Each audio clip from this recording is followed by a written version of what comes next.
Počula som, že do tejto triedy chodí veľa dobrých detí. Je to pravda? Áno. Počúvate všetci, aj pani učiteľku? Áno. Ja som počula, že sú tu aj nejakí nezbedníci. Niekto prichádza, poďme sa skryť medzi deti.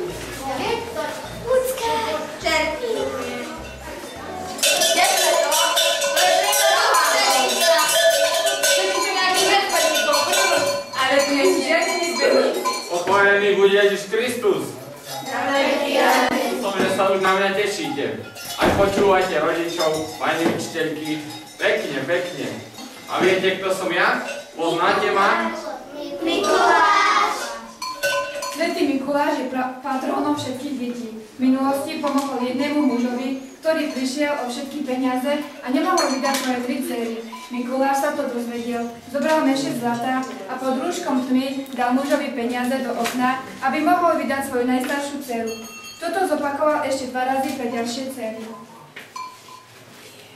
Počúvam, milé moje deti, že sa tu na mňa tešíte. Ale počul som, že sú tu aj nejakí nezbedníci. Čerti, ukážte mi ich. Poď ho. Verte ich.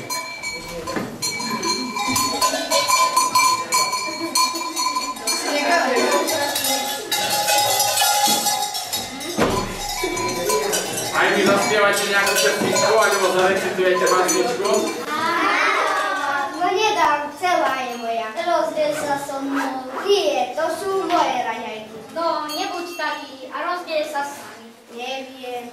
No, neviem. Ale keď ste tiež všetky, tak dobre.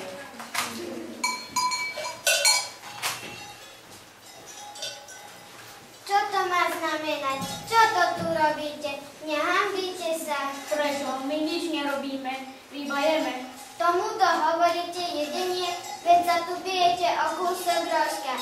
Neviete sa rozdeliť? Hlavne dnes. A čo je dneska za deň? Si taká múdra. Dnes sa snáď z nich niečo stane.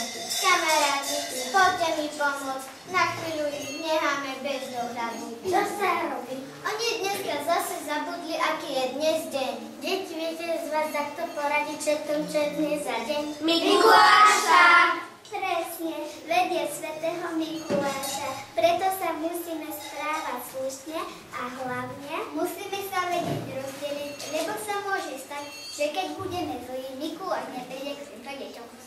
A deti chcú, aby k ním prišiel Mikuláš. Však... Aha, čo mám? Ja mám väčšiu. Kde som ju dal?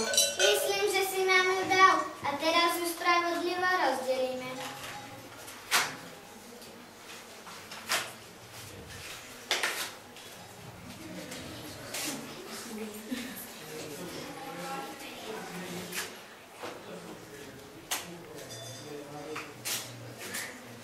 A toto ostalo pre Mikuláša. Milujeme Mikuláša, lebo sladké dary znáša. My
a pesničky si dobrý deň pripravíme.